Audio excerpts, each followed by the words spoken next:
year of our Lord 2026. My Picardo jeweler watch tells me it's 9:10 a.m. This is the Bob Cordaro Show, and I am he. Broadcasting today from the United States of America.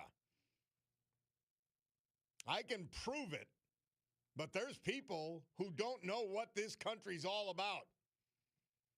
But it's the place for the brave, like the veterans we salute today, thanks to our man, John Basiliga, and today featuring his great Serenity Care Company. Veterans we lost last year in this, but celebrate today thanks to John, like Joseph Bruckner, Moscow, Eugene Butch Lawless, West Scranton, Vincent Tallarico, Carbondale, Robert Everett, Kingsley, Robert Bob Gordner, Millville, and Bill Schamberger, Berwick. The United States of America, the country founded with a certain knowledge and understanding by our amazing, incredible, irreplaceable founding fathers who understood that government could not, should not, would not be our parent, our guide, our direction, our salvation, not any of these things, but that the government would be nothing more than a necessary evil we require to organize and protect society. The United States of America, the country where, for the first time in human history, freedom was declared to be an unalienable right granted to each individual by God. Freedom was nothing that could be parceled out to groups, and it couldn't be controlled by government or government officials, because our great American Constitution ensures and codifies freedom of speech, freedom of religion, freedom of association, economic freedom, and freedom of the press. If they use it to lie, so be it. We're free to ignore them. Now, armed with these freedoms, and only because they had them, a ragtag bunch of immigrants, rejects, and their progeny created the richest, most powerful, most culturally diverse and accepting nation ever to grace our planet Earth.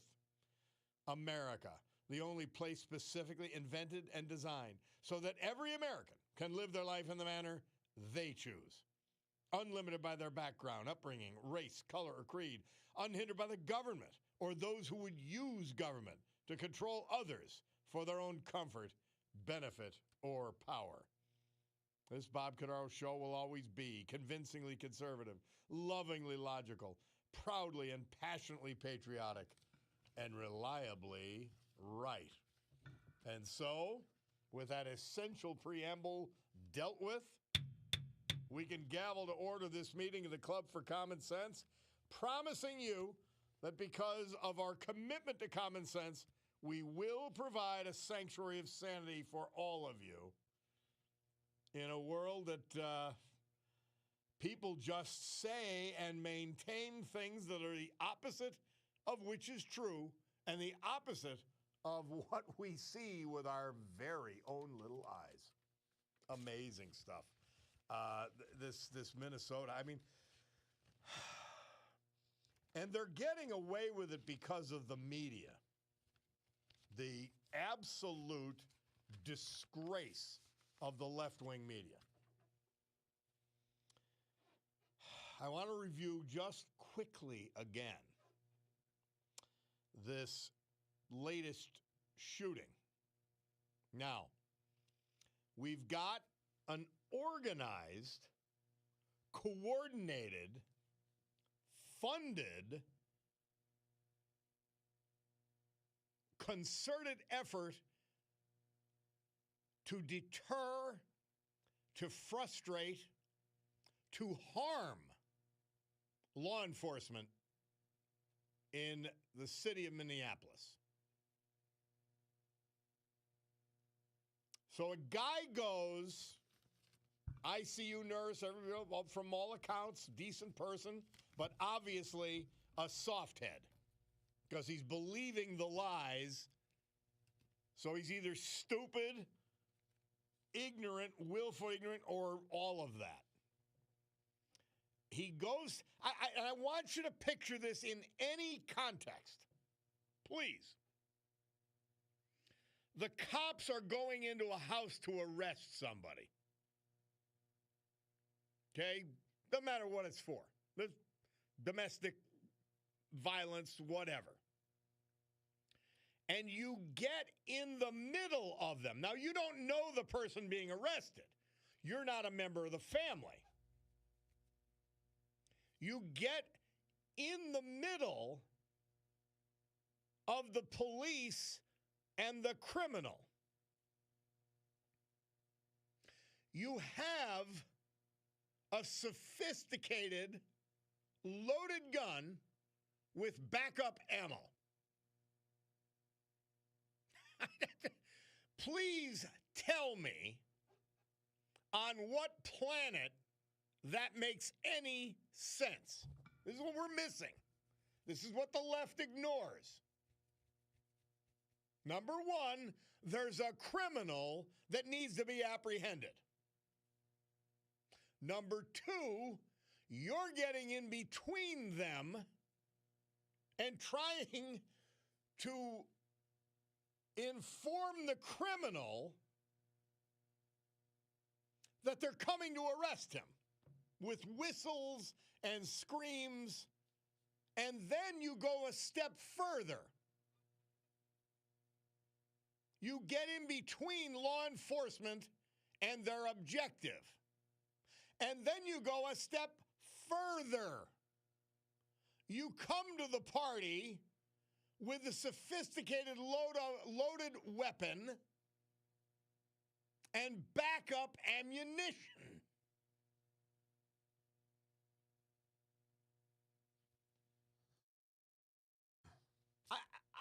On what planet does that make any sense? And now they're saying, because all of those facts can be thrown in their faces in the midst and right in the face of their lies, the left. Oh, he was kneeling and he was passive and he was. No. I watched the film from dozens of angles. First, he got in their face because a woman had gotten in the way, unarmed, by the way, and she got pushed out of the way. So he then gets in their face, carrying a sophisticated weapon and backup ammunition. What would you need that for? Just out of curiosity. What would you use that for? Just out of curiosity. He gets pepper sprayed or whatever it is. So they use non-lethal force to get him out of the way. That wasn't enough. He's still struggling and getting in their way. So they take him down. He's fighting till the moment he's shot and killed. Fighting on the ground, struggling, kicking. Now, in the midst of this and early in this is where I would like an investigation to happen. One of the agents, and there was about 6 of them, there were some ICE, some CBP. One of them sees the gun, yells gun, so now everybody on top of the guy knows he has a gun. But this guy takes it off of him and walks away from the struggle. And that's what it was. He's kicking, screaming. Now, he walks away. Did he inform his fellow officers that this guy was now at least disarmed of that weapon? Who's to say he didn't have a second weapon? I'm talking about the minds of the people who are on top of him, struggling to subdue him. He never sat passively and did nothing. That is a lie. I heard it this morning on the morning show. See, they give each other their notes and they repeat the same bullspit over and over again. And then they think, well, if you hear it 20 times, you'll think it's true. In the process of subduing this maniac, and he may have had a great life otherwise, but he was a complete idiot and criminal that day,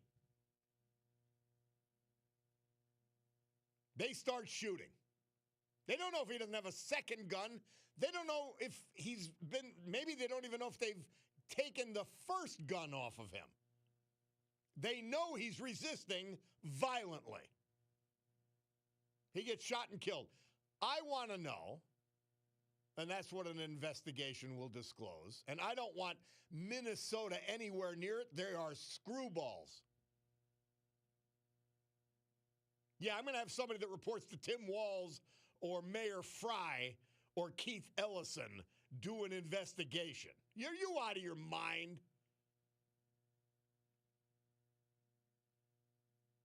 What was in their minds? What were they concerned with? What was he doing specifically as he continued to resist? And now he's dead. So his stupidity, his idiocy got him killed. Could there have been a mistake by the police? Well, those things happen. They actually happen when you get in the middle. Again, try to imagine Scranton cops, Wilkes-Barre cops, wherever you live. They're going to arrest a criminal, and you get in the middle of it with a loaded gun. It can't make any sense. And again, the other things they ignore is what I talked about yesterday. Scumbag Joe Biden and the scumbags around him let somewhere approaching 20 million people into this country illegally. Criminals, murderers, rapists. And these officials didn't care. In fact, they cheered it on. Oh, it's our strength. Yeah, the Somali community that steals $18 billion maybe. They're your strength. Left-wing cities were using fraud as economic stimulus. They didn't care. So now we're going to interfere and place ourselves in the middle of a law enforcement operation. Try it somewhere. Just think of the stupidity of doing it. It's beyond comprehension. And then you have the violent people trying to break into a hotel they think that the federal agents are at. One cop shows up. Wow. Unbelievable. It's really unbelievable. Somebody thinks, Bob, this guy got murdered, period. That's a lie. You're a liar. Why you choose to be a liar, I don't know. Got murdered? He was an idiot. He put it, again, it's so simple. When police are trying to arrest someone and they're armed and they're surrounded by a bunch of fools blowing whistles, yelling, screaming, you don't get in front of them and between them and their target. So you're a liar. You sound stupid. He was outnumbered. So the guy wasn't a threat. Yeah, he wasn't a threat. He was punching and kicking. He had one gun. They didn't even know if he had a second. The listener kidders, you sound like a fool blind man for your political party. What does this have to do with a political party? Seriously. What does this have to do with a political party? This has to do with law enforcement doing their job. There's no planet on which getting in the middle of a law enforcement operation with a criminal turns out well for the person who gets in the middle of it. No, there's none. No planet. So this guy was stupid. His stupidity caused his death. And I add further what I said yesterday. If the scum that represent the state of Minnesota and the city of Minneapolis had allowed the police to be there to do their jobs, there would have been a perimeter, there would have been an effective arrest, and they would have left the scene. Because none of these idiots would have gotten in the middle. Number two, if they had allowed the federal agents to take the illegal alien out of a prison, which is where it's supposed to happen, none of this would have happened. So there's plenty of blame to go around. Could have been a mistake by one or multiple law enforcement, federal law enforcement. But all of the blame goes with the idiot who's dead, the scum that is protecting illegal criminals, and the scum who let them into this country. Period. We'll be back.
Our veterans and their tribute this hour and every hour, this day and every day, brought to you by our man John Basiliga.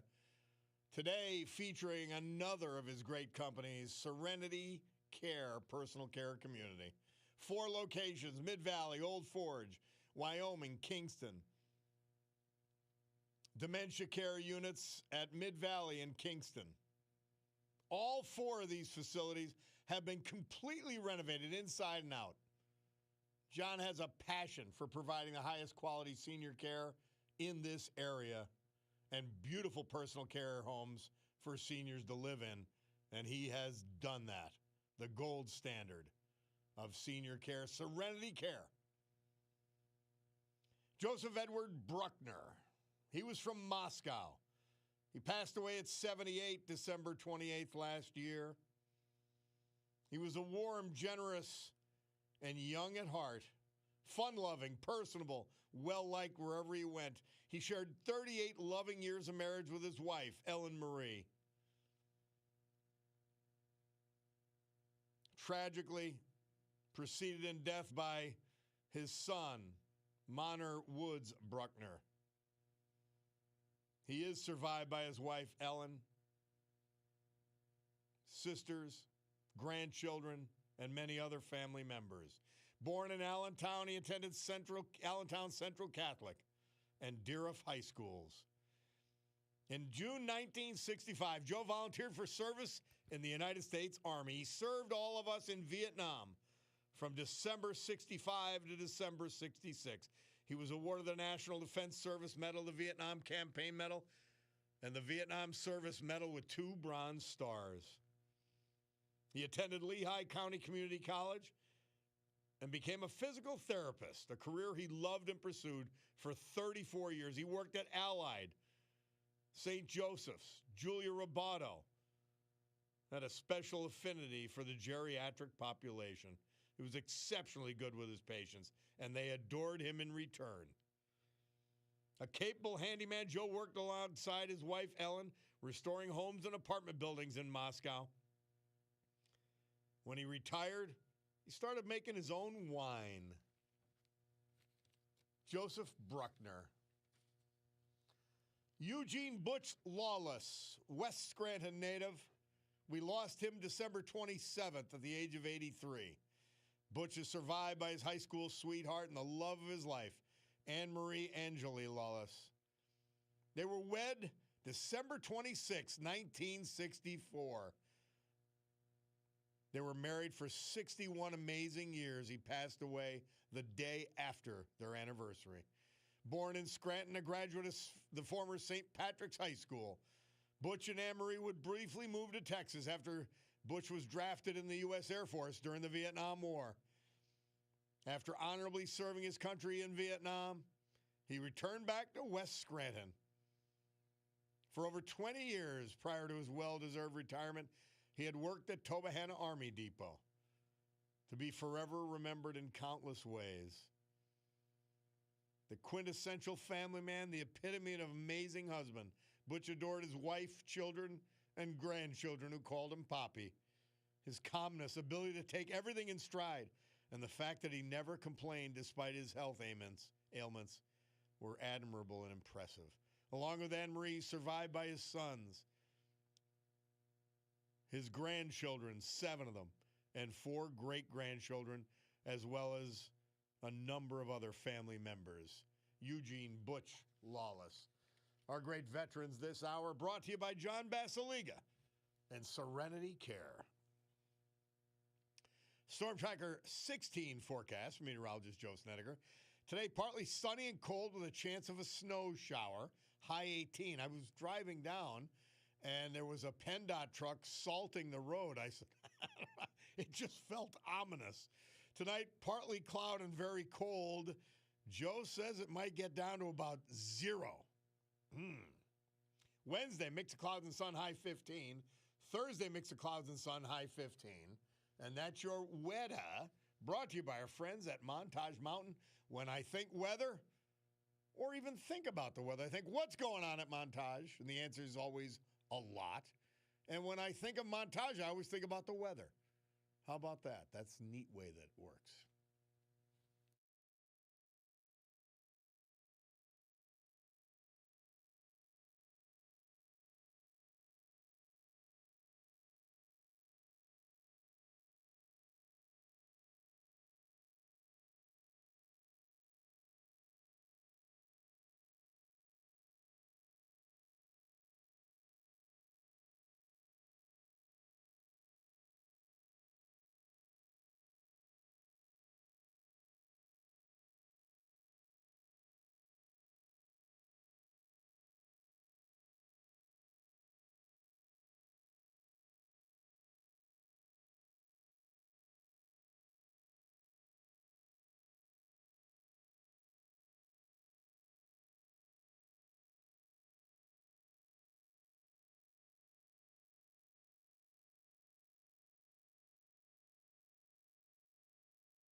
January 27, 1956, RCA Records released Elvis's smash single, Heartbreak Hotel. Murph tells us the song sold 300,000 copies in the first week.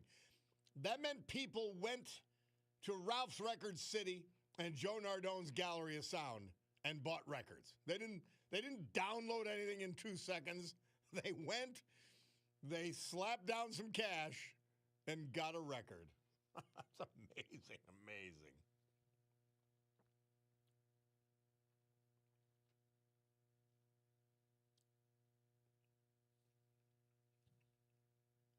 So, we're back.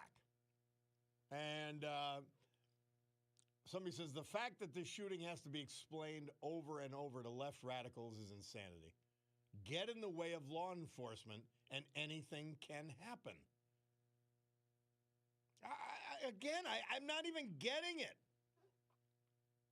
Well, let's get it, because these are the same people who thought George Floyd was an innocent victim and lied about it and protested and violence and all of that.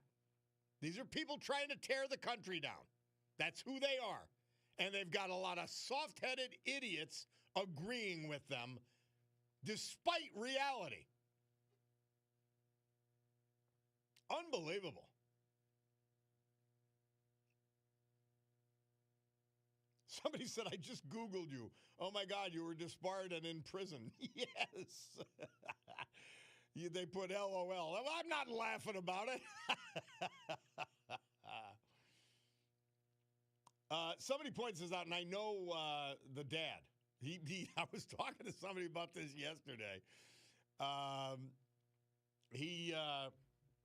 We hired him at Lackawanna County, and then he went on to serve at one of the toughest prisons in the country, maybe the toughest, which is right here at Canaan, USP Canaan, the penitentiary.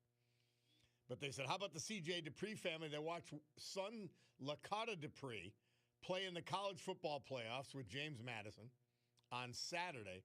Then on Sunday, watch their son C.J. play in the NFL for the Patriots. You're right. The great, great gang and amazing athletes. Yep. Somebody says, protest and uprising. I'm not a lawyer, but the man who was killed wasn't on the sidewalk where a permitted peaceful protest should occur. He was on the streets interfering with the police action. Action equals reaction. I agree. From Rich McHale, Bob, help me understand. Doesn't a peaceful protest need a permit? Who's the organizer? Also, isn't there a difference? And I don't know where it goes after that, but yeah. It's unbelievable. It's frightening. And people are supporting this as though it was normal.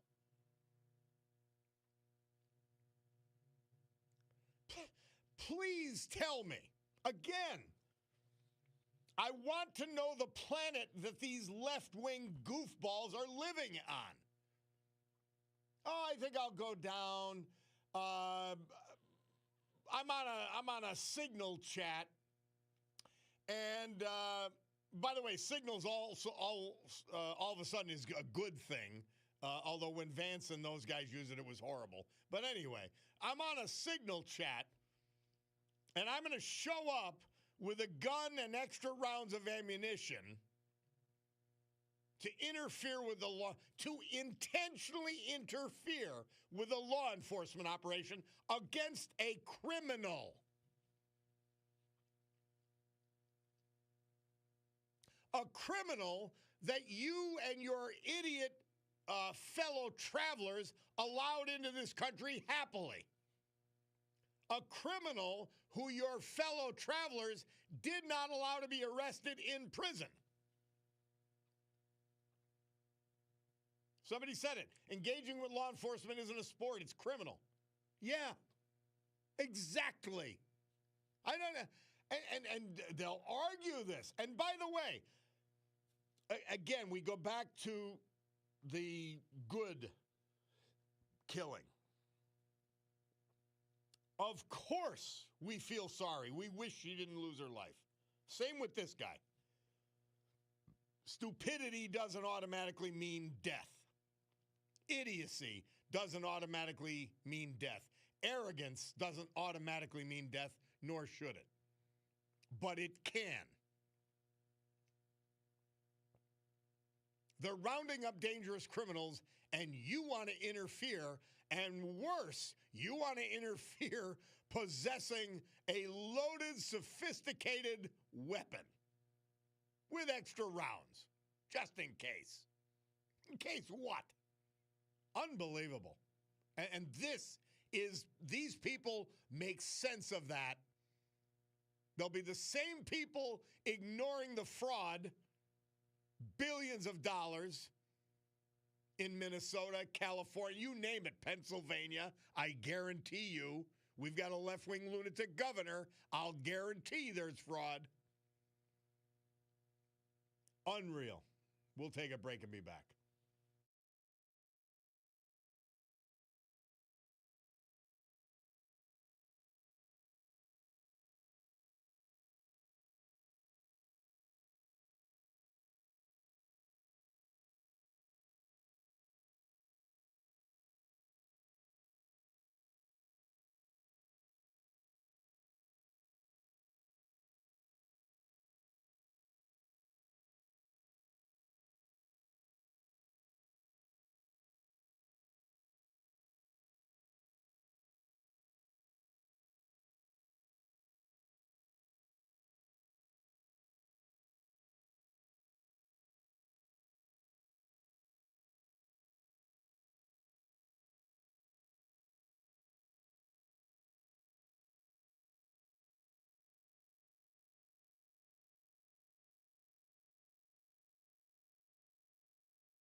Murph tells us this date, 1962, the house band for the famous Peppermint Lounge in New York City, Joey D and the Starlighters, had the number one hit in the U.S. with the Peppermint Twist.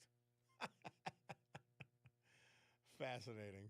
Somebody says, LTS, Bob, please ask the Dems if this guy would be allowed to carry a loaded weapon to the hospital he worked at. You're right, Kim. Yep. Somebody else. Who created havoc in this country? It's not Trump. It's Biden. Trump is following the law. Joe from Trips Park. Why aren't the states with more deportation, like Florida and Texas, having any trouble at all? Minnesota has a fraction of the immigration demographics that those two have, yet they are the biggest mess because of scum that run that state. Cabinet guy says, try interfering with the law around here. You'd be arrested and charged, but not in a sanctuary state. Somebody, so Bob, you're okay with someone getting shot in the back when there were at least 3 agents on top of him? Okay with I don't even know what she's saying. I feel terrible about it. And it may be a mistake. But he did it. What am I missing here? Do you know what a protest is? Let's talk about this. Here's what a damn protest is. You go to the city center, not where there's activity going on, law enforcement activity, and you get a bunch of people together and you make speeches and you talk about how you're against whatever is happening. That's what you do. That's what you do. That's a protest. This is criminal activity. That's what this guy did. He behaved criminally, and he got killed because of his criminal activity. Period. Unbelievable. I don't get it. I just, there is not a planet in a normal universe where getting in the middle of a law enforcement action against a violent criminal with a loaded gun is a good idea or is anything other than criminal stupidity. Let's go to Fred in West Pittston. Hey, Fred. How you doing, Bob? Everybody remembers when they came over the border and Abbott got tired of it and he sent them to the blue cities. And they were in these hotels and they were carrying on with prostitution, drinking, beating people, hit in the back of the head. You remember everything that. Yep. And Bob Casey and Matt Cartwright were flying him in the Volca. Everybody remembers that, Bob. Everybody. But they conveniently ignore it when they're talking about a situation like this.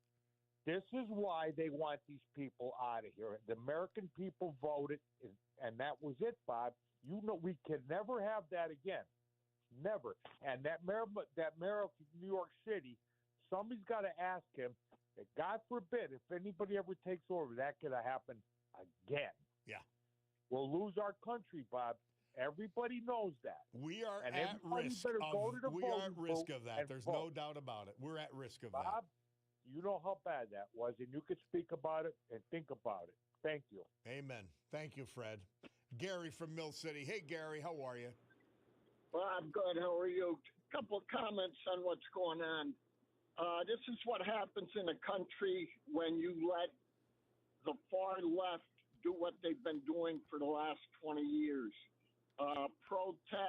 Violent protests. They're not protests or riots. And we haven't done anything about it. I believe it's illegal to shut down roads with a protest, and I believe you need permits to protest, which I doubt they have either. And Guaranteed. When we had 4 years of Joe Biden, we had no protests. We had protest riots every year that President Trump has been president. It isn't by coincidence, the left is destroying this country, and this is what happens when you go along with transgender, you go along with pushing the gay agenda in schools. This is what happens when we live with the left and we don't fight back. That's why we're at where we're at today. And something better be done. Why are these politicians not in jail? I know. Arizona Attorney General tells people you could shoot ICE because they have masks on. If they come to your house or get you out of your car. Democrat you don't know Attorney who General. they are. I mean, these people are lunatics, and nothing is being done about it. There should be mass arrests. They should be thrown in jail, just like January 6th protesters were. These people are rioters. They're breaking the law, and our politicians are backing them. It's disgusting. Amen. Thank you for your time. Thank you, Gary. The politicians, and there's 3 of them. Well, there's 4 of them in Minnesota. Walz, the governor. Ellison, the attorney general. Fry, the mayor of Minneapolis. And Congressperson Ilhan Omar. All should be in prison. They should all be in prison, and maybe no parole. Like, done. We're finished. Unbelievable. Well, one thing that's believable. Valentine's Day is coming up. Bacardo's got whatever you might want. It's not... Bacardo's means, when I'm looking to see what time it is, Bacardo's gives me the time. Because they sell Raymond, Wild, Breitling, Oris, Longines, Michelle, Shinola, Luminox, Swiss Army, Seiko, Tory Burch, Victorinox, Bulova, G-Shock, their very own Bacardo jeweler brand, and more, as we always say. But they can be found. Spruce Street and Jefferson Avenue, downtown Scranton. Right at the gateway to the city. And it's a great place. But they're telling me, my Bacardo Jewelers watch, that it's 10 o'clock and change means we've got to go to the news with Brian Hughes. We'll be back.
Great good morning, everyone.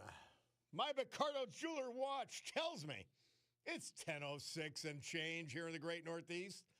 This frigid but beautiful Tuesday, January 27th, year of our Lord, 2026. This is the Bob Cordaro Show, and I am he. And it's a big day to fight for America, defend our values, and with the help of our man John Basiliga and his great Serenity Care, the gold standard of senior care in Northeast PA, to honor the brave who have made us and kept us free. People like veterans we lost last year and this, but celebrate today thanks to John, like Eugene Butch Lawless, West Scranton, Joseph Bruckner, Moscow, Vincent Tallarico, Carbondale, Robert Everett, Kingsley, Bob Gordner, Millville, and Bill Schamberger, Berwick. So with history, our great founding fathers, and the incomparable Constitution of the United States of America as our guides, let us continue today's battle, gaveling back to order this meeting of the Club for Common Sense, promising you that we will provide, because of our commitment to common sense, a sanctuary of sanity for all of you in a world where people are they're just insane. They don't place any context on events. They think it's okay for an idiot to go with a loaded, sophisticated pistol and backup ammunition in order to interfere with a law enforcement operation against a criminal.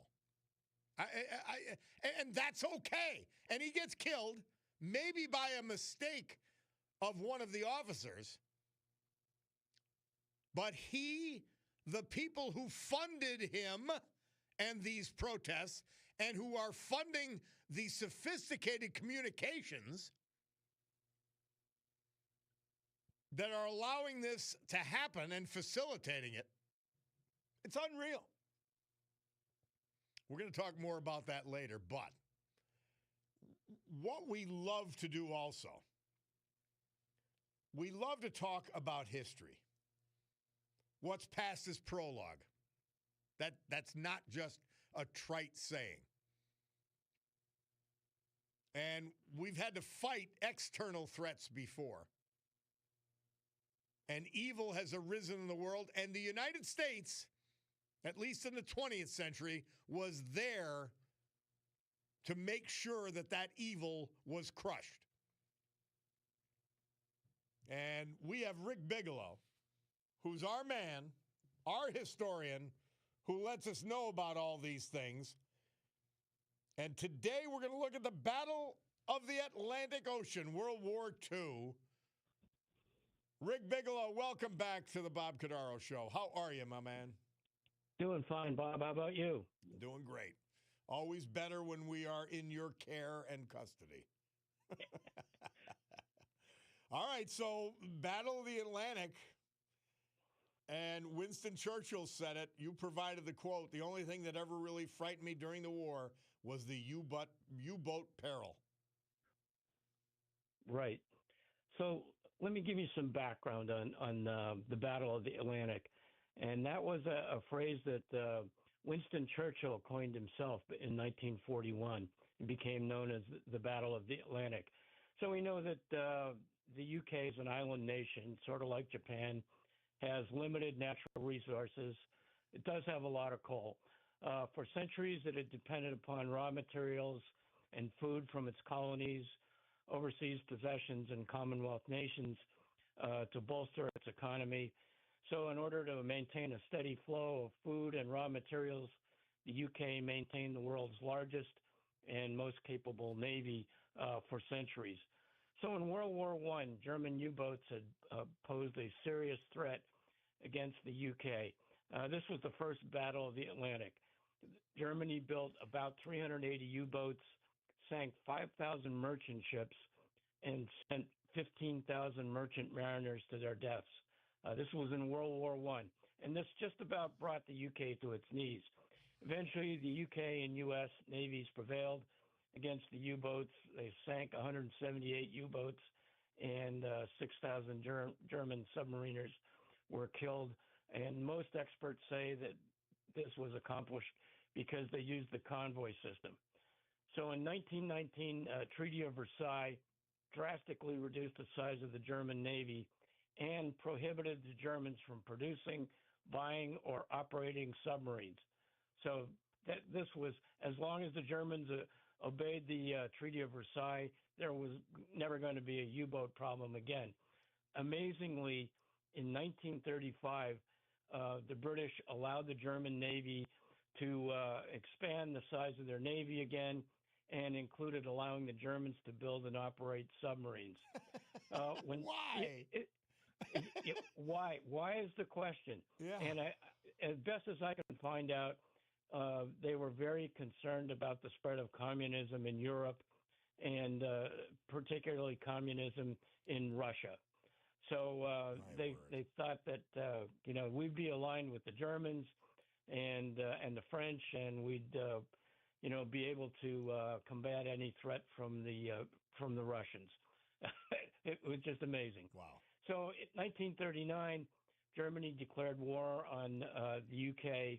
The Second Battle of the Atlantic came about. Not only this time did we have to send food, equipment, and material and troops to the UK, but we also had to send a lot of material and equipment to the Soviets because they were our allies at the time. As soon as the Battle of the Atlantic began in 1939, the UK began food rationing because they knew they couldn't produce enough food internally to feed their population. And interestingly enough, food rationing in the UK did not end until July 4th of 1954, almost 10 years after the war. So Hitler didn't really understand navies. By the way, one of the reasons Winston Churchill got defeated immediately after the war. That is correct. The Brits had enough of them, and they just had enough of war and wanted a change in government. And that's when they started to go more socialist than the United States. So Hitler didn't understand navies and sea power. He was a product of trench warfare in World War I. He left the naval planning to Admiral Raeder. Raeder convinced Hitler to build a large and powerful surface and submarine fleet to isolate the UK. So they produced some mighty battleships and battle cruisers, such as the Bismarck and the Prinz Eugen, the Gneisenau, Tirpitz, and the Scharnhorst, and they challenged the Royal Navy and disrupted sea lines of communication in the early days of World War II. After the Royal Navy sank many of the German battleships and battle cruisers in 39 and 40, the Nazis' hopes rested on the expanding U-boat fleet. So the German U-boat fleet was small at the beginning of the war. They only had about 60 small and coastal boats. They eventually built some 1,175 boats, U-boats of all different sizes during World War II. So a little bit of background on what happened prior to Pearl Harbor. You can't underestimate the neutrality and isolationist fervor in the United States after World War I. In the 30s, there were a series of neutrality acts that basically endeavored to keep the United States out of World War II, and Roosevelt signed them all into law. In 1940, he agreed with the British to in what was known as the Destroyers for Bases Agreement, whereby we agreed to give the Brits 50 obsolete World War I destroyers in exchange for 99-year leases to territory in the Caribbean and Newfoundland, and we started to put naval and air bases on these islands. 1941 Lend-Lease Act allowed FDR to lend or lease surplus military supplies and other aid to countries vital to the defense of the U.S. Eventually, we gave 30 other countries, about $50 billion in lend-lease supplies. 30 went to the UK, 11 to the USSR, 3 billion to the French, a billion to the Chinese, and 3 billion to 25 other countries. Amazingly, some of it was paid back. The UK finished paying back its loans in 2006, so that's 60 years after the war. Wow. They finally paid theirs back. But they did. That's the amazing part. Exactly. And even the USSR paid most of theirs back. Yeah. Cuba, Finland, Hungary, Liberia, and Nicaragua also paid their Lend-Lease debts in full. So in order to get all this stuff to England, we had to send it by ship. Almost all of it would have to go by sea. So at the start of World War II, the merchant fleets, the UK had a huge merchant fleet, about 6,700 merchant ships, which was almost half the world's total merchant ships. We had about 2,400. British Commonwealth had another 2,200. Amazingly, the USSR only had about 300 merchant ships. So all these ships would carry the bulk of fuel, material, equipment, and most importantly, troops and food across the Atlantic. Not only were we sending stuff from the U.S. and Canada to the Atlantic, the UK also depended on ships carrying food, equipment, supplies from its colonies such as India, Malaya, and Kenya, and other elements of the British Commonwealth of Nations. So they really were dependent on ships to get everything to the UK to survive and to prepare for D-Day in 1944.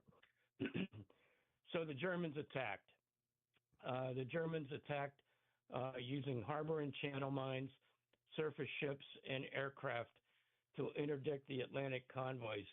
68% of all the Allied ships were sunk by the U-boats, so it was primarily U-boats versus the Allies. On September 3, 1939, the UK passenger liner SS Athenia was 340 miles northwest of Ireland on her normal run from Glasgow to Montreal. 1,300 passengers were on board, including 300 Americans and 100 children. The ship was attacked and sunk by U-30, U-boat 30. Over 100 passengers and crews were killed, including 28 Americans. This was the start of unrestricted submarine warfare against the British. Shortly thereafter, the UK aircraft carrier HMS Courageous and the battleship Royal Oak were sunk by the U-boats. So the Battle of the Atlantic had begun. And of course, September 1, 1939 was when the Germans invaded Poland, and the treaty that the UK had with Poland said that the UK would come to their aid, and that's why the Germans started sinking British ships. And now we're at war. Rick Bigelow's our guest. The Battle of the Atlantic in World War II is our subject.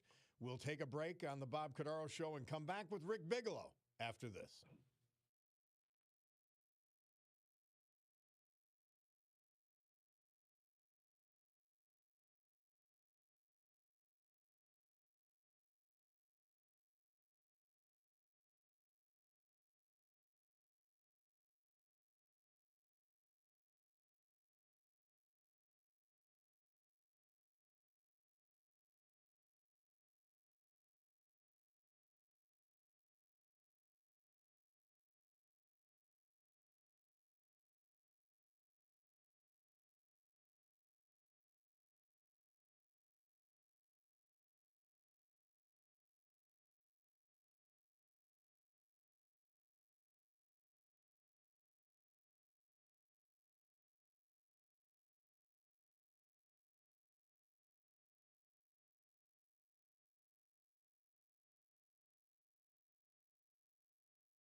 Murph tells us that the Dave Clark Five released their first single, Glad All Over. This date, 1964.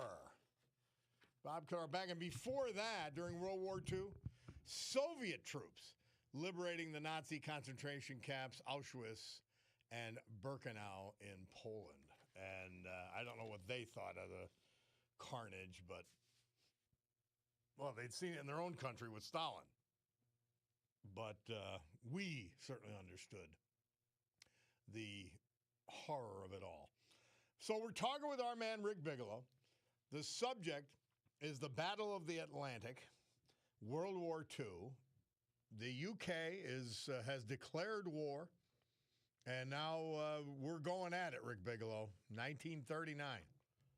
Right. In 1939, really the first phase of the Battle of the Atlantic. The Germans, in the first 4 months of the war in 1939, achieved some success. They sank 50 British merchant ships as well as some of the British naval combatants.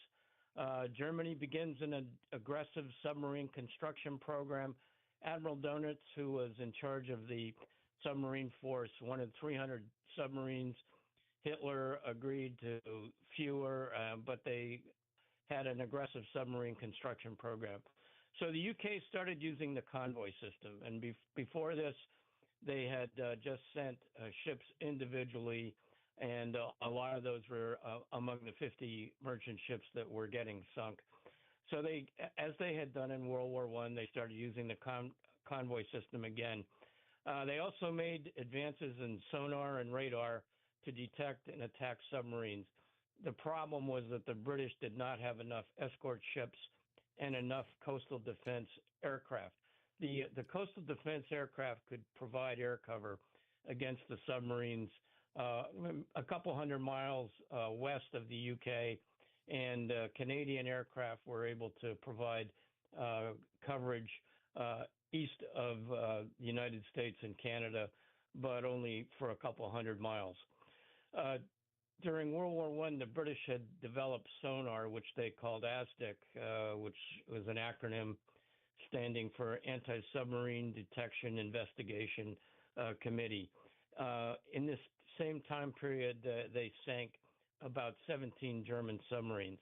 One of the big things that happened was in 1940, the French just collapsed in a couple weeks after the Germans attacked them.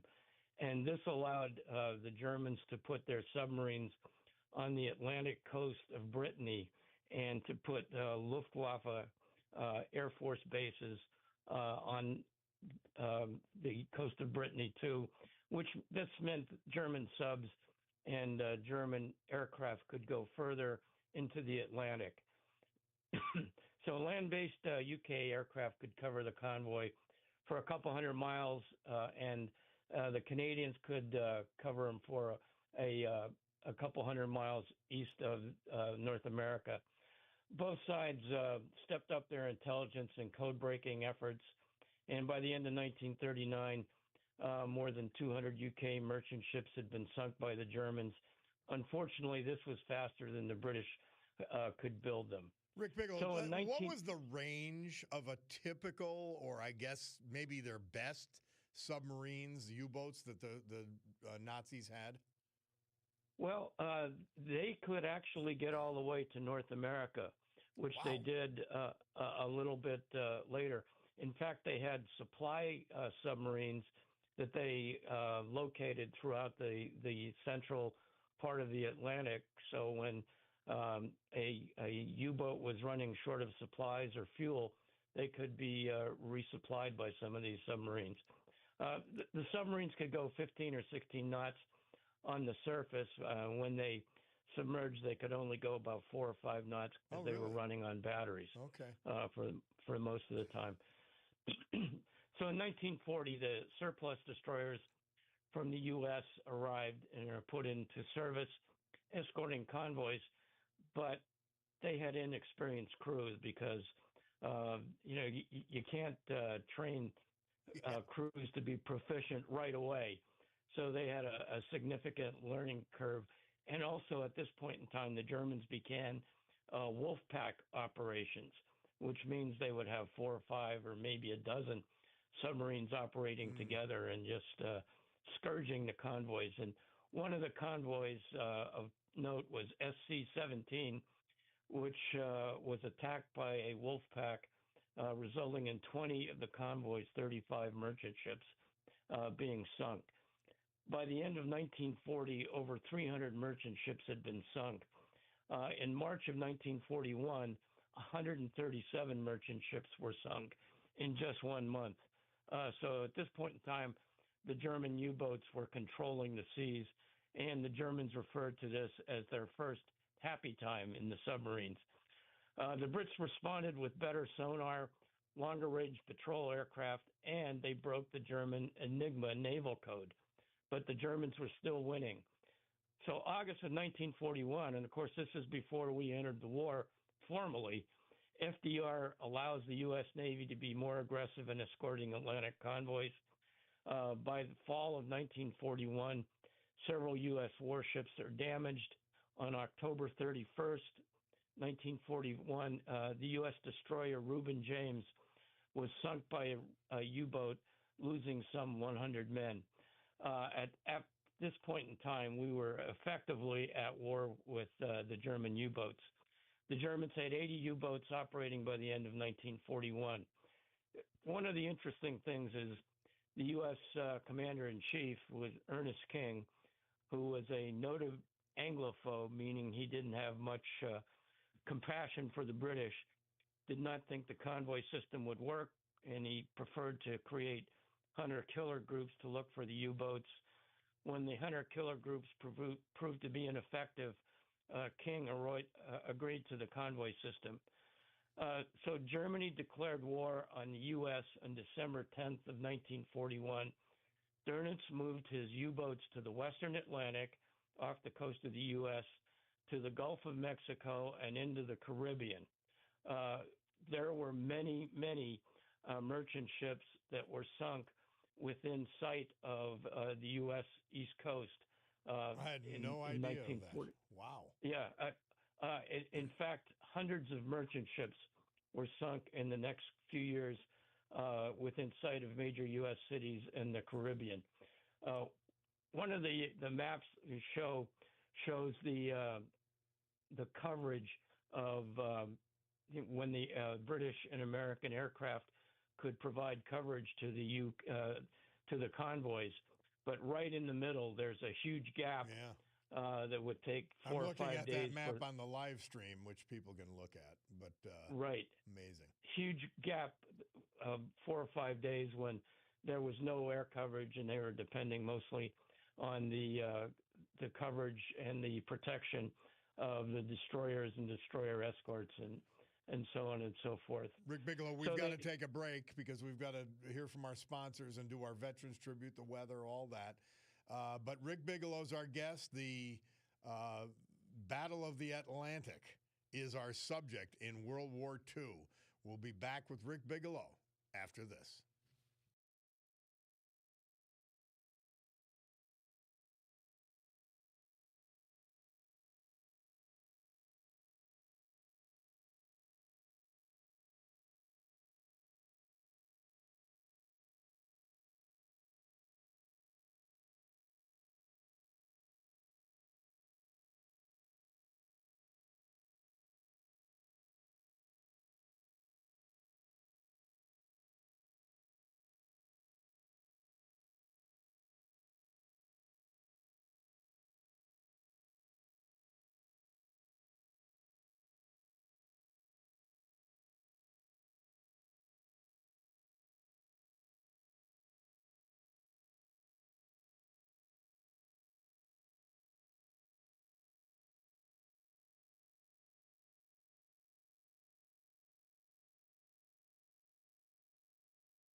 Our Veterans Tribute this hour and every hour, this day and every day, brought to you dutifully, patriotically, by our man, John Basiliga.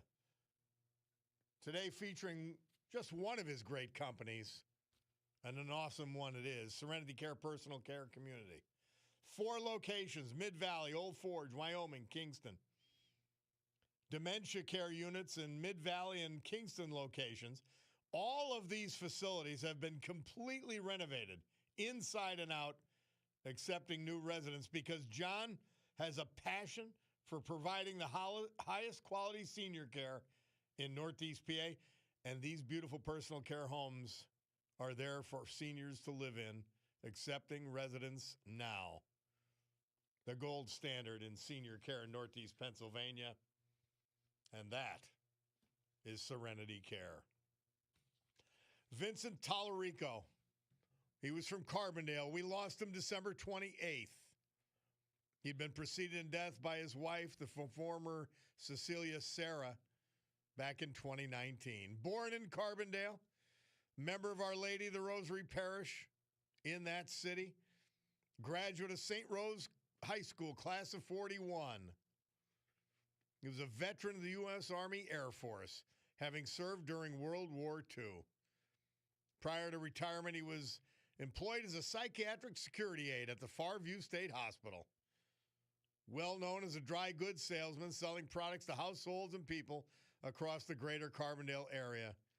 Avid member of the greater Carbondale YMCA, where he'd go to exercise daily. Surviving are 2 daughters, 4 grandchildren, 7 great-grandchildren, nieces, nephews, and other family members. World War II veteran Vincent Tallarico. Robert Everett.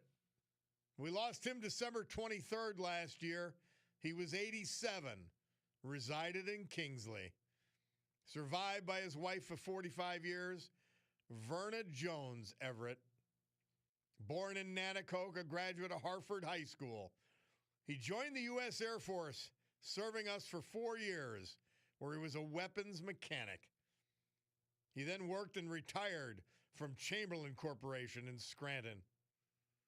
His greatest joy, his 10-acre orchard, which he planted with heirloom apple varieties, as well as a wide range of fruit trees and gardens.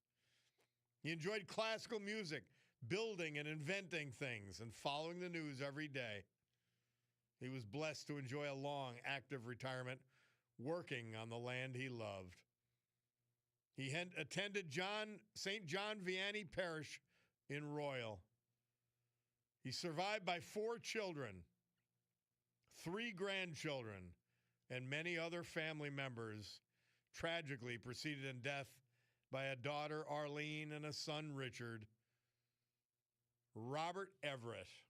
Our great veterans this hour, brought to you by John Basiliga and Serenity Care Personal Care Community. Storm Tracker 16 forecast from meteorologist Joe Snedeker, brought to you by our friends at Montage Mountain. The skiing is amazing this week. The lodge is always great. Well, what does Joe have to tell us? Today, partly sunny and cold with a chance of a snow shower, 18 degrees. Tonight, partly cloudy and very cold. It'll go down to 0.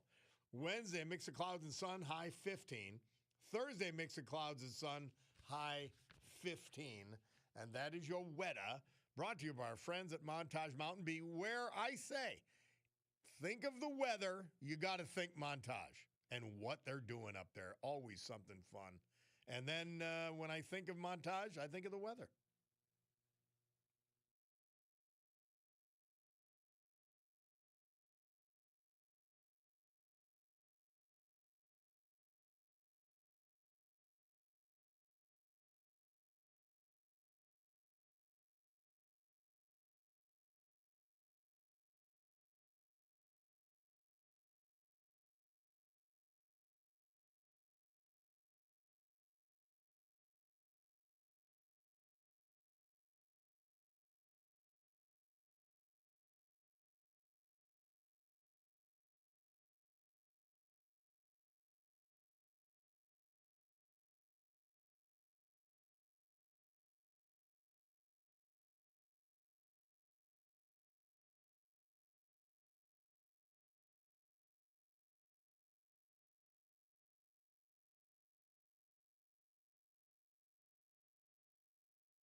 Otis Redding. Murph says this date, 1968. He released this record sitting on the dock of the bay, but it was 6 weeks after Otis had died in a plane crash. It would become the first posthumous #1 single in Billboard history. Bob Cordaro back. That was, of course, Norm Macdonald. I thought we'd sneak it in there appropriately as we discussed the Battle of the Atlantic with Rick Bigelow. Well, Rick, let's continue, my friend. Okay, Bob. At one point in time, the Germans would have the advantage. Then a little bit later, we'd come up with new technology and better training, and the Allies would have the advantage and so on. One of the major factors for the Allies was the code breakers at Bletchley Park in the UK broke the German Enigma naval code, and so they had a much better idea where the U-boats would be, and we actually were able to route a lot of the convoys around those.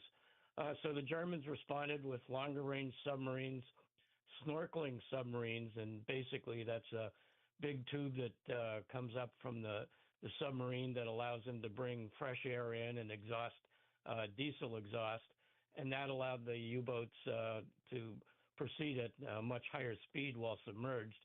And then they developed their own longer-range aircraft. In 1943, so many Allied merchant ships were sunk that Churchill suspended convoys for several months. The Germans referred to this as the Second Happy Time.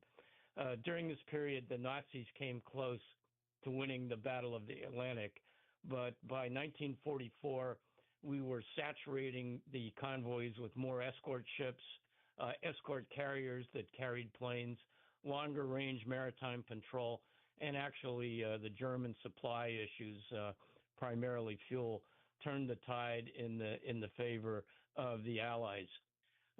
We just got a lot better at detecting the submarines and actually depth charging them. Among the most dangerous convoys were the Arctic convoys that left from the U.S. or Canada, often stopped in Iceland, and proceeded over the top of Norway into the Russian ports of Archangel and Murmansk.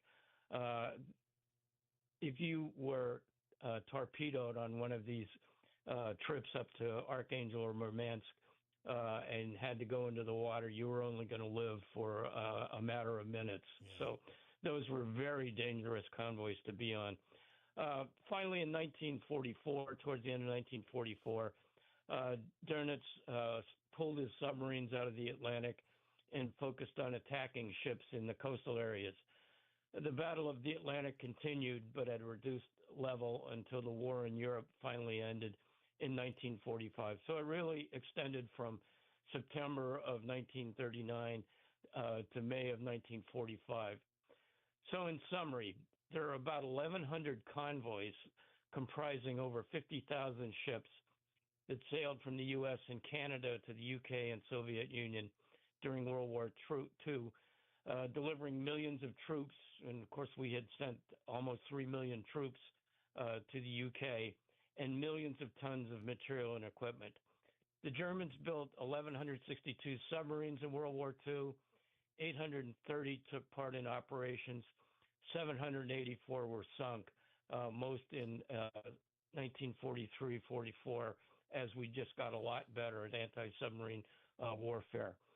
41,000 German sailors manned the subs.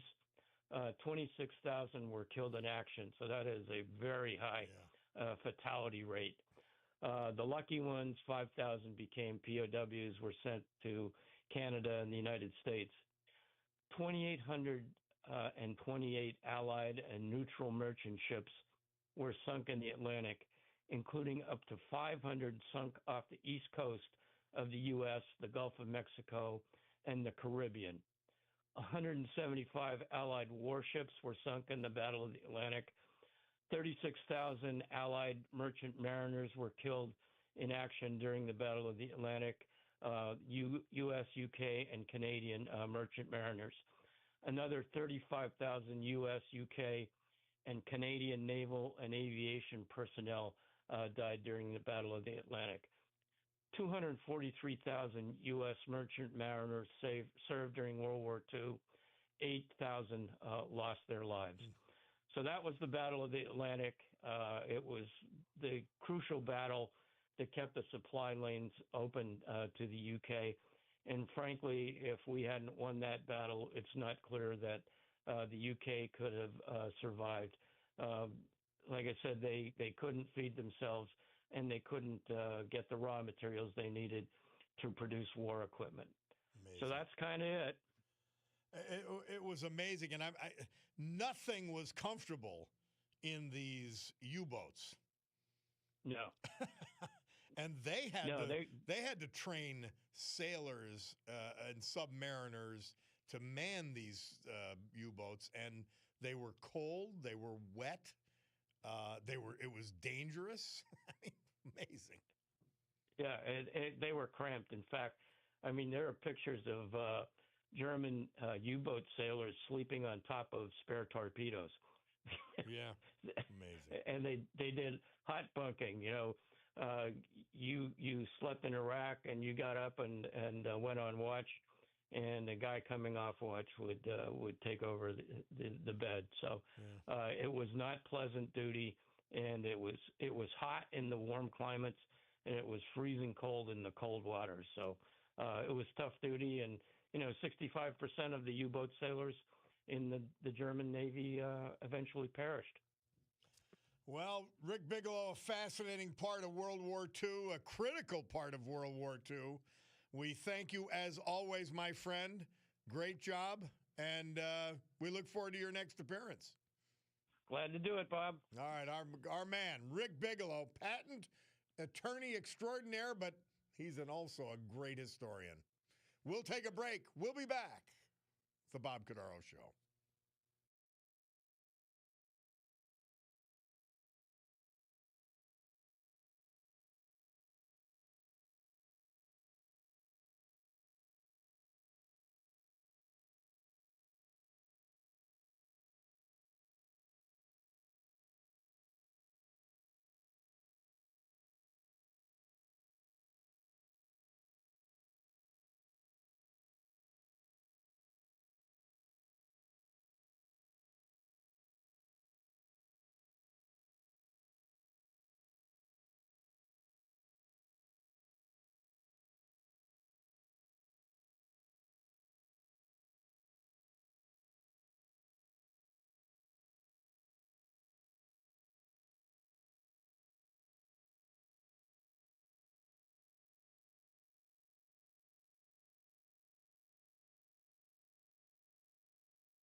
John Lennon.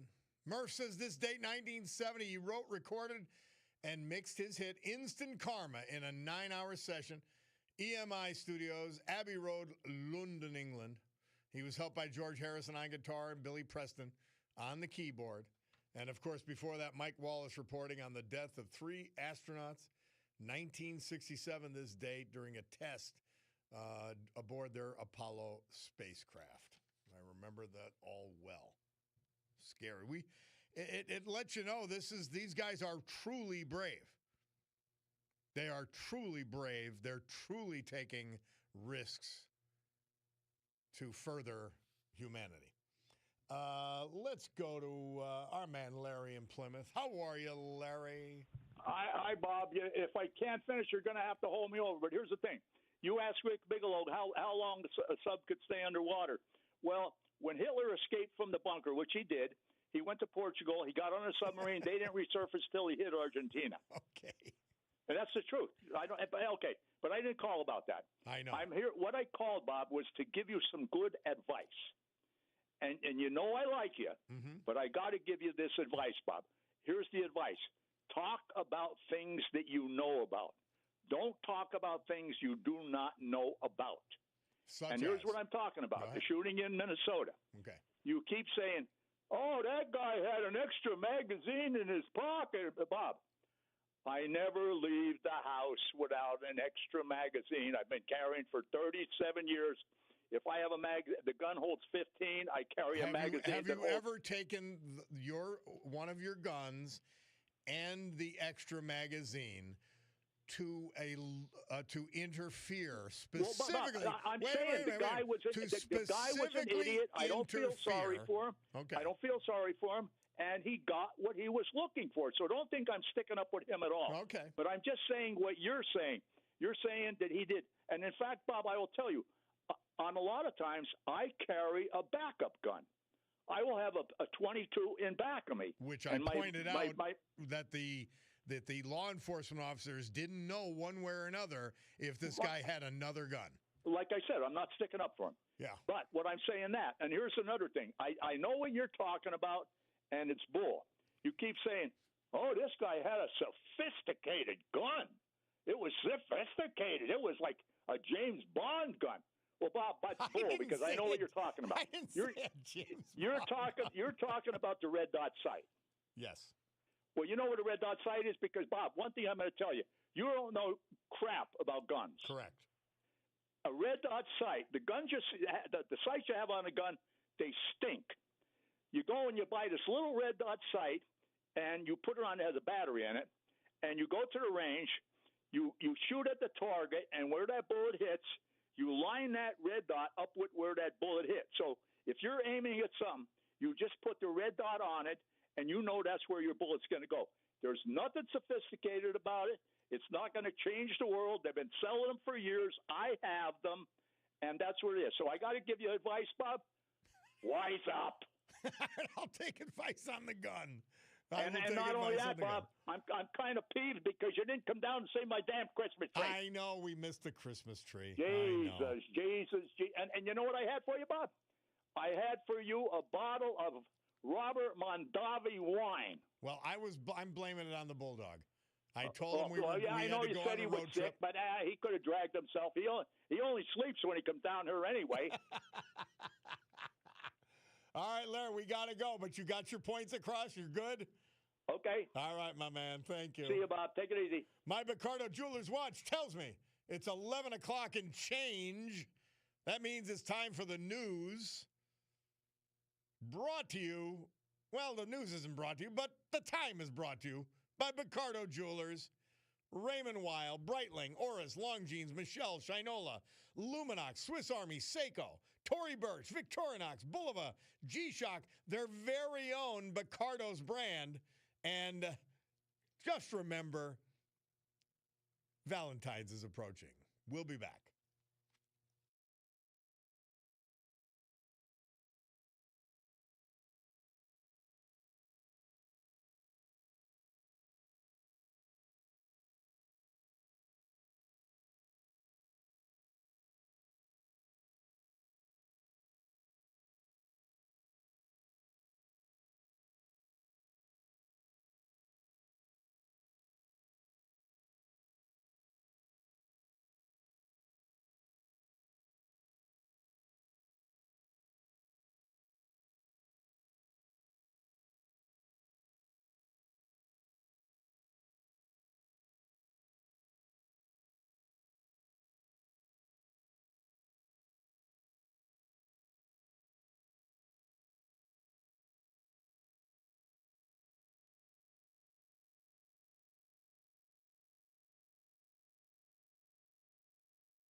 Great good morning, everyone. My Cordaro Jewelers watch tells me it's 11:07 and change here in the great Northeast. This beautiful Tuesday, January 27, year of our Lord, 2026. This is the Bob Cordaro Show. I am he, and it's a big day to fight for America, defend our values, and with the help of our man John Basiliga and his great Serenity Care senior care community, to honor the brave who have made us and kept us free.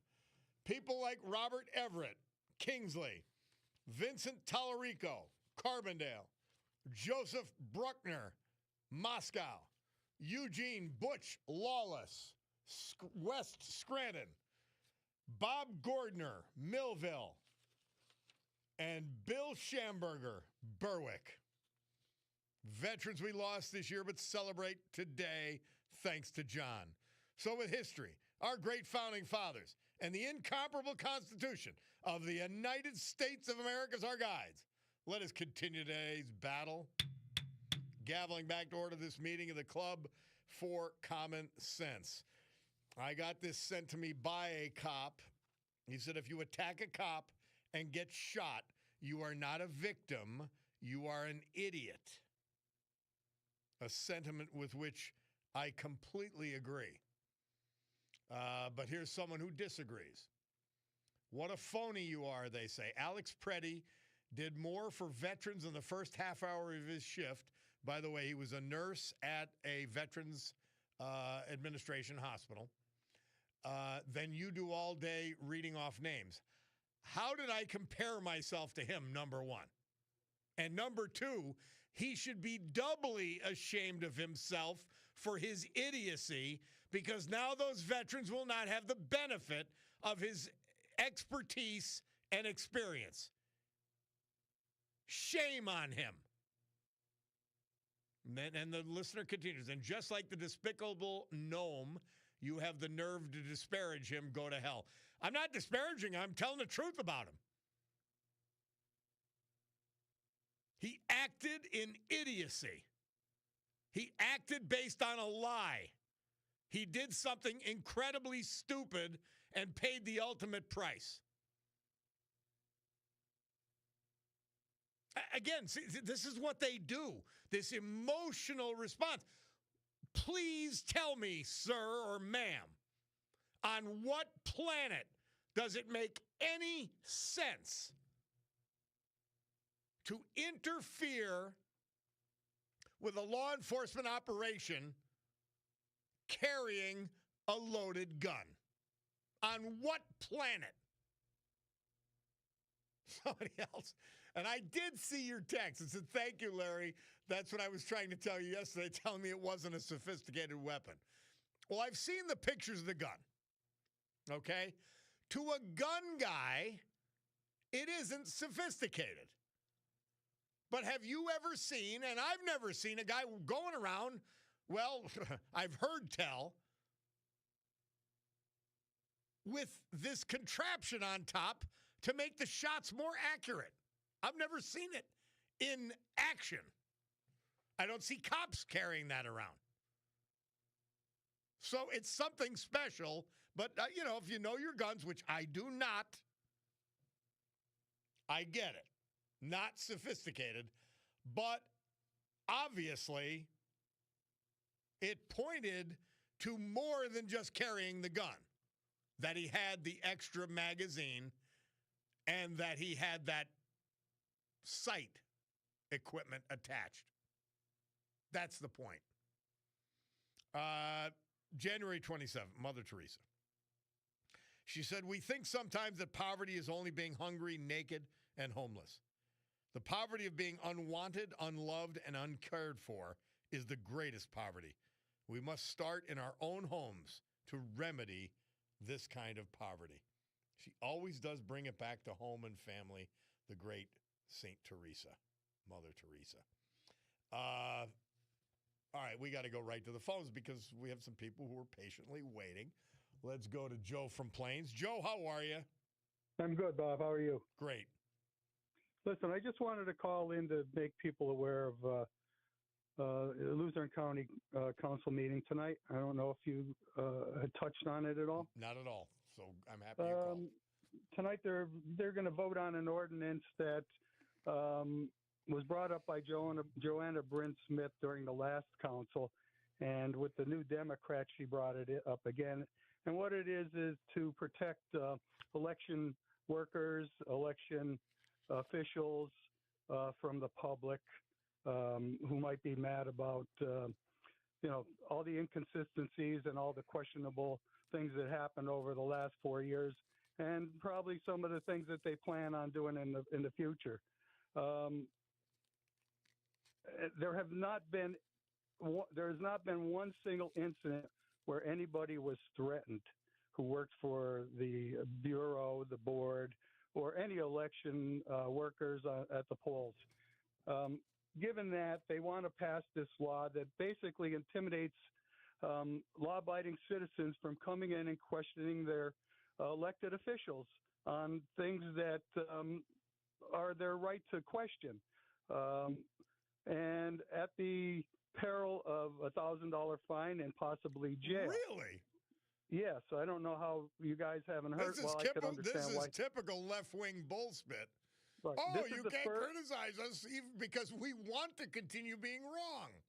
This is the first thing that they have done since the new council, the Democratic-run council, has gained authority in the council.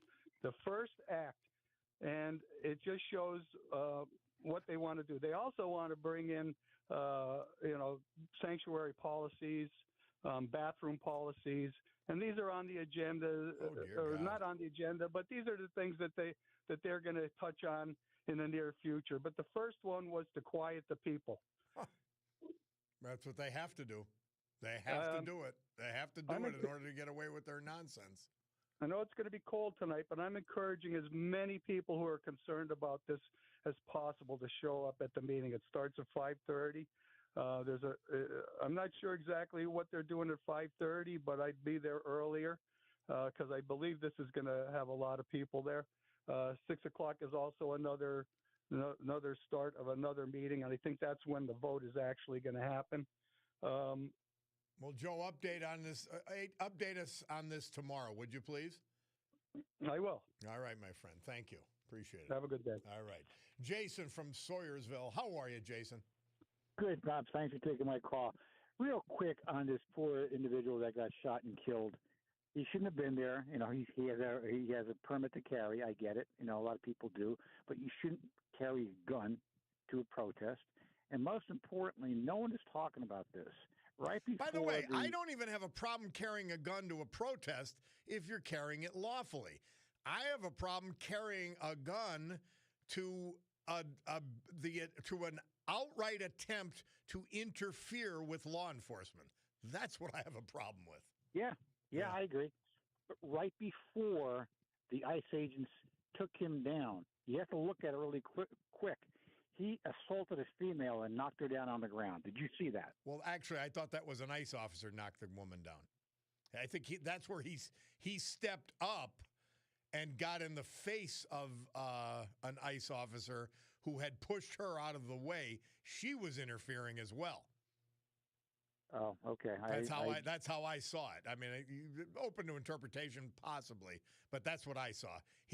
Why he was there and he was in the way, intended to get in the way, but then he went right into the face of the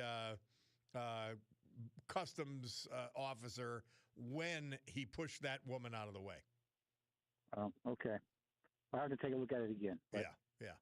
Hey, it's all crazy, right, my but man. thanks, Bob. Thank you, Jason. Somebody said that's the whole point of concealment. You're not supposed to see. That's fine. Another, where was the video showing him brandishing the gun? I didn't say he was brandishing the gun. I didn't. Nor would I.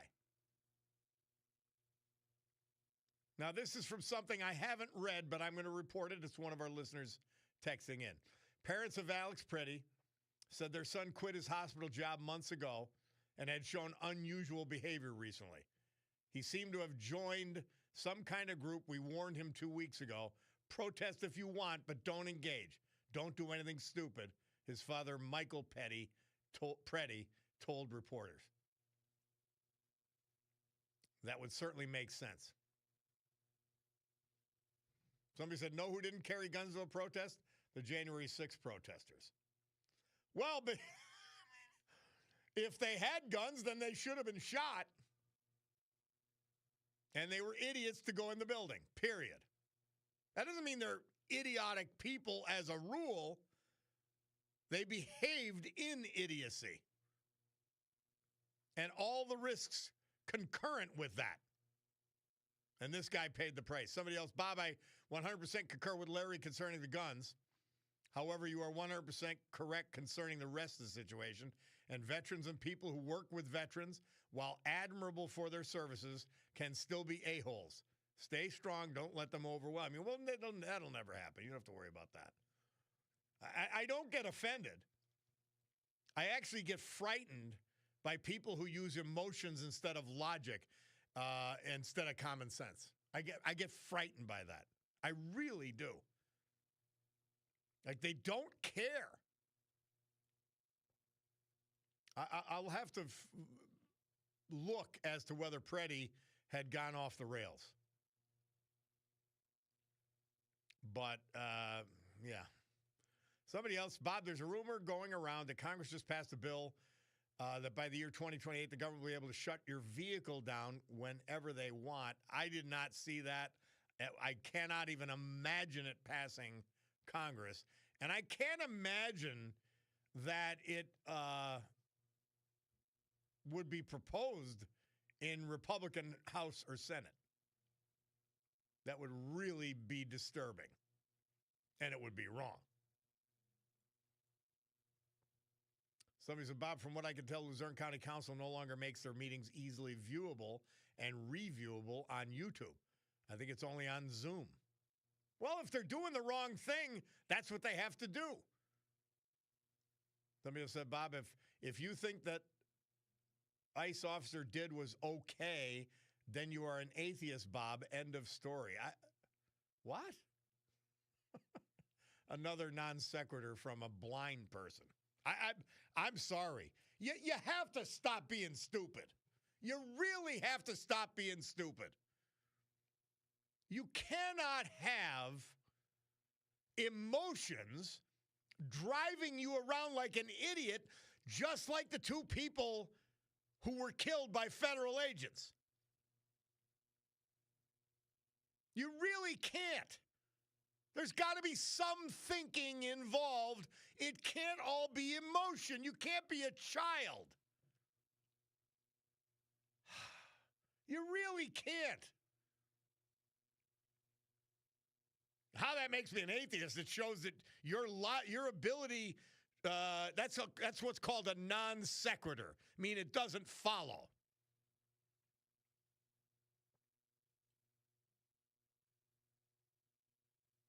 A guy brings a gun to intentionally interfere with a law enforcement operation, the apprehension of a dangerous criminal. And you're going to defend that? Then there's something wrong with your brain. There really is. I don't know how else to put it. There's something wrong with you. And you better check yourself, because you don't make any sense. We'll take a break. Bob Cordaro, WILK. We'll be back.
Democrat theme song.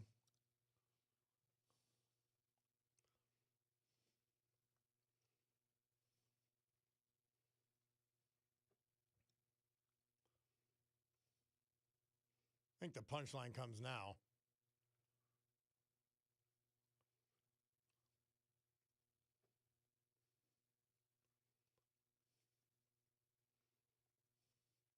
There it is.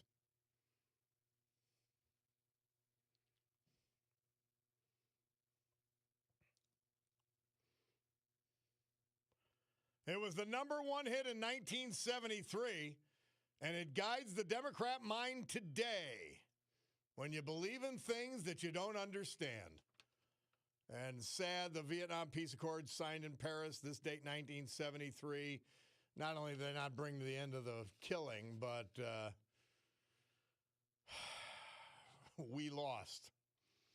Somebody texted in, our man Pat, I hope people are happy with Portland Page, meaning the mayor of Scranton. The city roads are an absolute disgrace. They really are. They're more worried about cleaning up downtown Scranton than they are neighborhood roads. Well, it's worse than that. The businesses on a number of those streets, they have not, Mayor Cognetti has failed to get the snow off of the parking spots. So they're effectively closed. There's no place to park. I mean, this is when you call in contractors and go overtime and declare emergency to get funding. It's not that hard to do. It's common sense, but she doesn't have any. And there's people in the city of Scranton, the businesses, suffer. Unreal. So a bunch of texts had come in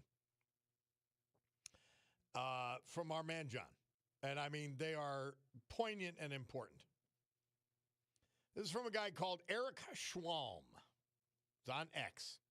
He says, a former Special Forces warrant officer with multiple rotations running counterinsurgency ops, both hunting insurgents and trying to separate them from sympathetic populations. I've seen organized resistance up close. From Anbar to Helmand, the pattern is familiar. Spotters, cutouts, dead drops, disciplined comms, role specialization, and a willingness to absorb casualties while bleeding the stronger force slowly. What's unfolding in Minneapolis right now isn't protest. It's low-level insurgency infrastructure built by people who've clearly studied the playbook. Please understand this. Stop being an idiot if you don't. Seriously.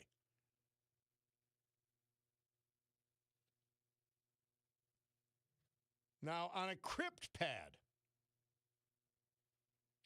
they're planning, and it was exposed, sabotage against America, block border patrol checkpoints and ice raids, sabotage E-Verify, torpedo military recruitment efforts, infiltrate and subvert the Trump administration from inside, leak classified intel from government and military insiders, target and disrupt U.S. weapons manufacturers, block military and fossil fuel infrastructure projects, impede cutting-edge military tech development, dox and disrupt travel for government officials, flood social media with fake impersonations, full-on domestic sabotage, treasonous plots to cripple our borders, military, and energy security. Signalgate donors. And by the way, Bill O'Reilly reports on this. And I'll get to it momentarily. Who's funding the insurrection? Well, let's get to it right now. There's a guy named Neville Roy Singham. He's a billionaire tech mogul. He's funding a lot of the insurrection in Minneapolis. He's a communist who lives in Shanghai, China, and is loyal to the Beijing government. There's also sources in Canada who are shipping money and expertise in.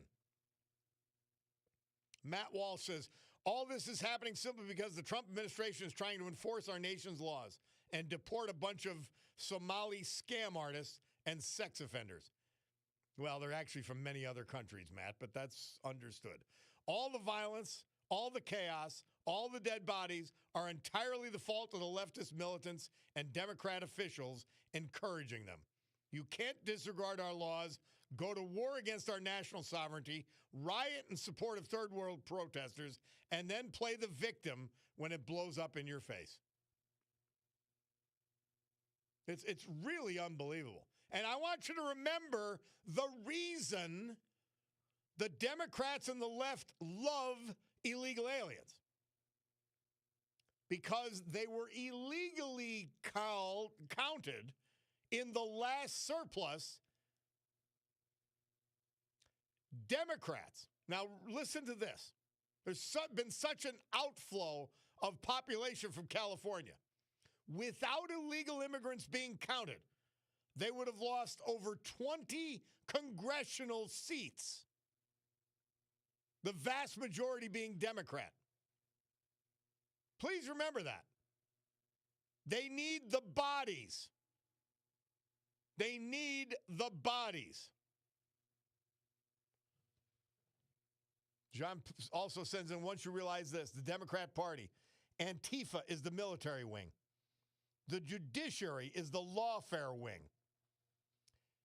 The SPLC and the ADL, the targeting wing. Legacy Media, the propaganda wing.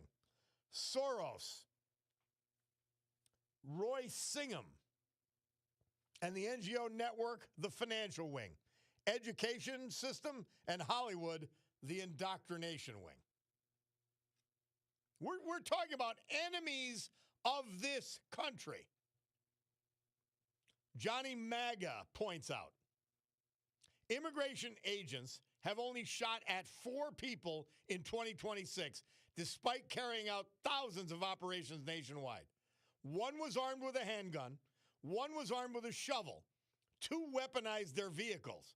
Not a single person has been shot for holding a sign or protesting. Please remember that. Anything else is a lie. John also pointed in talking about NGOs. There are 1.8 million NGOs and nonprofits handling $3.7 trillion per year. 80% of them are left-leaning. Americans are funding the leftist ideology that is destroying America, funding the protest, funding the Marxists, funding our demise. It all must stop. And here it is in black and white. Final text from John. Oath of office contains the words, I will support and defend the Constitution of the United States against all enemies, foreign and domestic. The oath is required by the U.S. Constitution and prescribed by law. All members of the House and or Senate and Governor Walz, Attorney General Ellison, and Mayor Fry. They support illegal aliens over U.S. citizens. They're in violation of their oath of office and should be removed from office. Yes. At that point, important point, we'll take a break. We'll be back with the Veterans Tribute, the weather, and more. It's the Bob Cordaro Show.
Our Veterans Tribute this hour and every hour, this day and every day, brought to you by John Basiliga.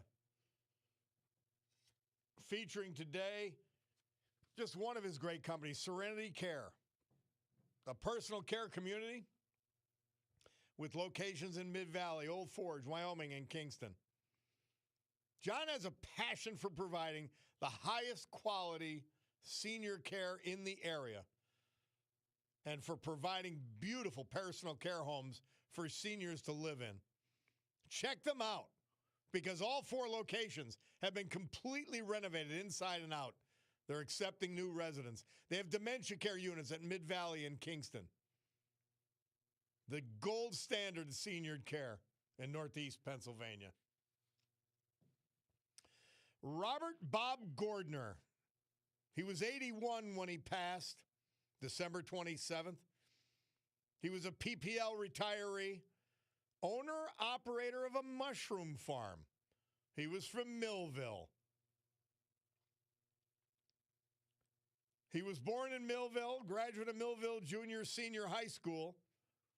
He furthered his education at Williamson Trade School, a man of many talents, which he put to good use as the owner and operator of Pine Area Mushroom Farm.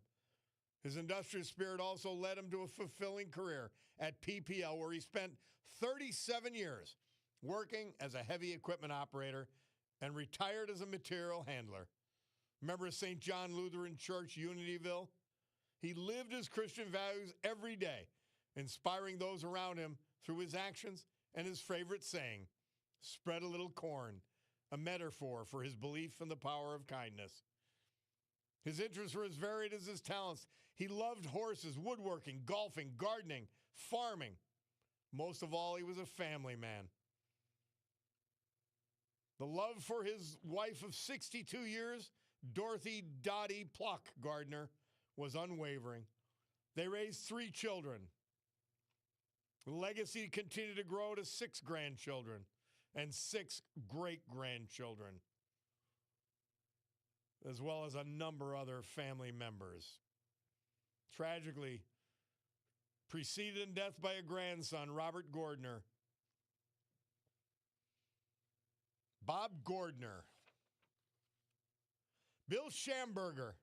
He was 77 when we lost him December 30th last year. He enjoyed music, genealogy. He loved animals. He was from Berwick. Born in Regensburg, Germany. He graduated from Nescopec High School in 1967. Enlisted in the U.S. Army in 1968 as a mortar pool specialist. He proudly served our country and fought in the Vietnam War. Upon returning from the Army, Bill worked for various local factories as a mechanic, including Milco, National Select, and most recently Berwick Offray, until retiring in 2013. He was a member of the Shikshini American Legion and the Sheriff's Organization. He loved local genealogy, all kinds of music, jigsaw puzzles. Had a special place in his heart for animals and loved his dogs. Most of all, he loved spending time with his wife, Sandy, and his grandkids.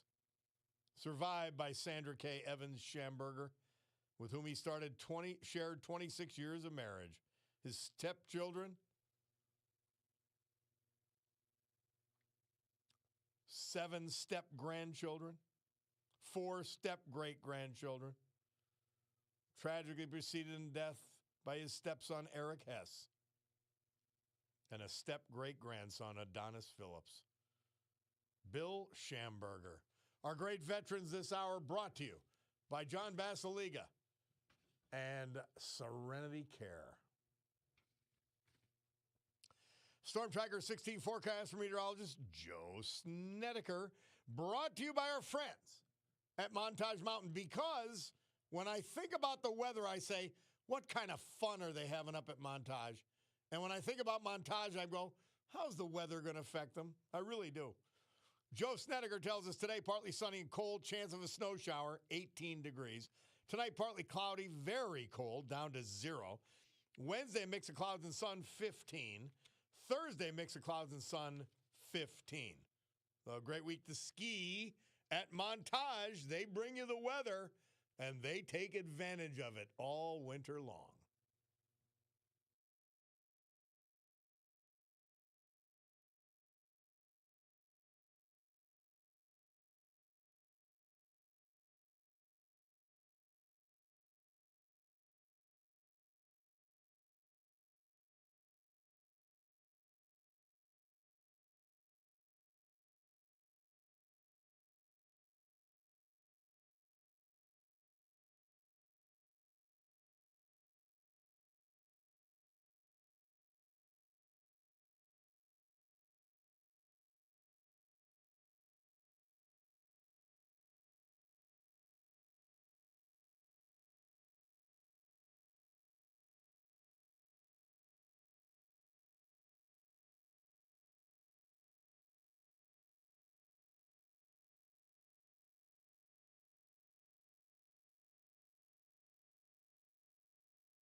Thank you, Governor Walz.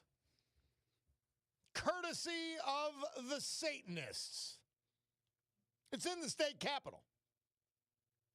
This is the insanity, this is the evil that has engulfed Minnesota. So he says, Bob, go to, and by the way, I'm getting sent stuff on this guy. I'm not going to use it until I can confirm it, but Bob, go to Larry O'Connor on YouTube. He covered about this guy killed. He quit his nursing job months ago, was radicalized. The family warned him, said a switch flipped. If you go further, there's a reporter who had docs about how all this is organized. And I've been talking about it. Look it, you don't go from what was reportedly a caring nurse to an idiot fighting with law enforcement. You just don't. It doesn't happen. And again, if you're a protester, you go to the center of Minneapolis, a park or whatever, and a bunch of you gather and say, we don't like ICE being here. You don't go to the site of enforcement operations and get in their face and get in their way while they're conducting life-threatening operations. He was an idiot. Sad that he died. And that doesn't mean that there weren't mistakes by the cops. But he's dead because of his own stupidity, his own idiocy. Same as the woman. John from Dallas. Hey, John. Hey, Bob. How's it going? Good. I love your program, and God bless you. You're a patriot. Real quick, Tim Waltz. openly stating that American citizens are being seized Yeah. by ICE. Yep. He needs to go to jail. Trump called it right. He's mentally ill. I've said this a number. He's sick. He's mentally ill. He needs help. Not all the hay bales are in the loft when you see that guy. That's for certain. It's Rip Taylor without the confetti. Yes, and anybody who's going to vote Democrat, I would urge them to take a look into England today. They have lost their country. Yep. If the Democrats get in, we're going to lose this country. Yes. One of the most heartbreaking things, they're letting the Muslims take it over. They're allowing they're forcing the farmers, when they die, they take over their property to build cities for the Muslims. Girls are raped. They go to one of the 87 Sharia courts, and then when they go there, they're not prosecuted. Unlimited immigration coming from Muslim countries. You're going to see that's what's going to happen to us if the Democrats get in. It's very, very scary what's happening in this country, and we really, really need to vote every Democrat out. They are dangerous. They're mostly communist. And the other day, and if they're not communists, they're supporting communists openly. Yeah, so that makes them communists in my book. Yep. One of the things that the other day you had Franklin Delano Roosevelt. You had him come on in his speech, and I heard him complaining about the former Republican. I think it was Calvin Coolidge. How they were. It was again the same old rich. We got to take the money from the rich and redistribute it to the poor. And of course, when he got into power, one of the first things that he did, and this is where I believe the dumb gene got into Democrats through Franklin Roosevelt. One of the first things he did was he confiscated all the constitutional money, which is gold and silver. Article 1, Section 10 of the United States Constitution. Congress shall coin no money save silver or gold. He confiscated that, and he gave everybody in its place what became deflated Biden-Obama debt notes is what I call our cash. And what I would ask everybody today, he gave everybody $20 for an ounce of gold. With gold pushing $5,100, what would you rather have, an ounce of gold or a $20 deflated Biden-Obama Roosevelt debt note? And we've been exchanging debt instead of money. God save this republic. I don't know if it's going to happen. We shall see. But thank you, John. Pleasure, always. Hey, we got to take a break. Bob Cordaro, WILK. Let's go to hear from our great sponsors. Bloomberg Money Minute to check out on the markets. And then we'll be back to wrap things up. We got a couple callers I'm going to try to get to.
Tom Petty. Murph says this date, 1990. The late, great Tom Petty moved up to number 7 with his hit Free Fallin'. Bob Cordaro back with you on WILK. Man, so much news, so much going on. Somebody texted, you gave more pertinent information this morning than I ever got in terms of putting the puzzle together. NGOs, anti-American radicals, and illegals as body counts for Democrat representation. What more do you need to know what's going on here? Overthrow of our system. Thank you. And it is what it is.